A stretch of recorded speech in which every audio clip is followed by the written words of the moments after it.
दीवान जिंदल जी। राधे राधे श्री हरिवंश। राधे राधे महाराज जी। बाबा जी पैसे का मोह त्याग करना चाहते हैं पर लालच त्यागने नहीं देता। महाराज जी रास्ता दिखाएं, हम क्या करें कि पैसे का मोह ना रहे हमारे। तुम्हारे अंदर ही थोड़ी है, सबके अंदर है। लोभ पास जे गल न बंधाया, सो नर तुम समान रघुराया। जिसने धन की लोभ की फांसी अपने गले में ना डाली हो वो केवल भगवान ही है, या जो भगवान को प्राप्त महापुरुष हैं। अन्यथा इसका बहुत बड़ा प्रभाव है। तीन ही खाई बहुत जोर की बनाई गई हैं जो भगवत प्राप्ति नहीं होने देती, अपने में गिरा लेती हैं। पहली है कंचन, दूसरी है कामिनी, तीसरी है कीर्ति। तो कंचन के अंतर्गत ही धन आता है।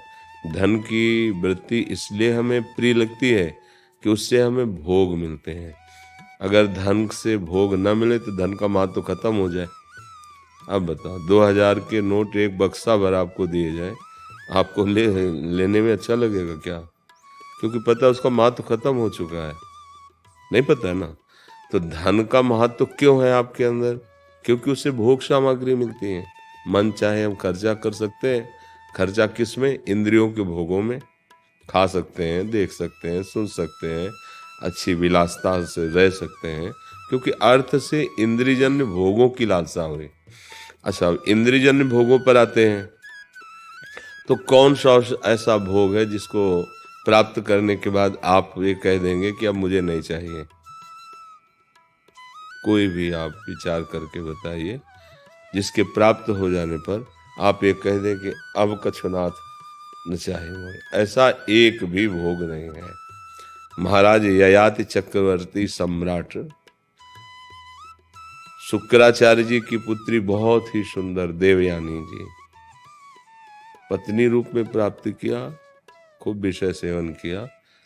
फिर आगे घटना घटी तो उनके बुढ़ापे की दूरी के लिए वरदान मिला कि आप अपने किसी पुत्र की जवानी ले सकते हैं। तो उन्होंने अपने पुत्र का यौवन लेकर फिर भोगा, हाथ कुछ नहीं लगा। तब उन्होंने ये लिखा कि भगवान से विमुख पुरुष की संपूर्ण संसार की सुंदरियां जौ धान्य भोग सामग्री दे दी जाए तो भी उसको तृप्ति नहीं होगी। फाइनल में बड़े बड़े महापुरुषों ने देखा भोगों में कभी शांति नहीं है, त्यागात शांति अनंतरम। भोगों के त्याग से शांति है। अब मन इतना मलिन है कि ये समझाने में समझ में नहीं आता। लगता है हम भोग रहे हैं, उसमें आनंद मिल रहा है, आप कह रहे हो कि मिल नहीं रहा।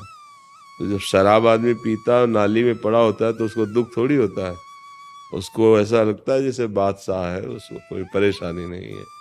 नाली में पड़ा है, उठने की हिम्मत नहीं, परमानंद। लेकिन असल में परमानंद का भी अनुभव नहीं हुआ।